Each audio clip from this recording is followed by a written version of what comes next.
नमस्कार ममताज किचेने आपनादेर सबाइके स्वागत जानाई। आज के शिवेर गाजन बा मेलेर बार बांगाली मेয়েরা প্রত্যেকেই কিন্তু এই উপোসটি দিয়ে থাকে।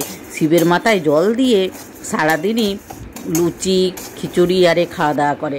আজকে আমি একটু ঘাস চালের খিচুড়ি বানিয়ে দেখাচ্ছি। ঘাস চালের খিচুড়ি 5 মিনিটেই হয়ে যাবে আর খেলে কিন্তু শরীরের অসুবিধাও হবে না। আমি মুগ ডাল ভেজে ডাল আর চাল সেদ্ধ করতে দিয়ে দিয়েছি। এখানে কয়েক রকম সবজি নিয়েছি, সবজিগুলি খুব ভালো করে ভেজে নেব। লবণ হলুদ জিরে আর আদা দিয়ে ভালো করে কষে নেব।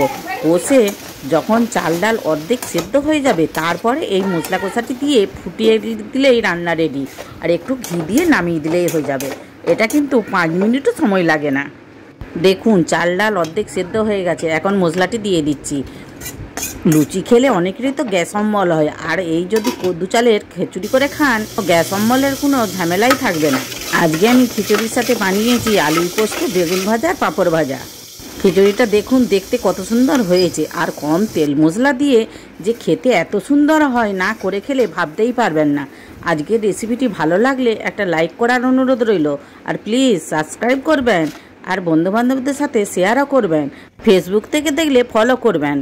আবার দেখা হবে নতুন কিছু রেসিপির ভিডিও নিয়ে মমতাজ কিচেনে। আপনারা ভালো থাকবেন, ধন্যবাদ।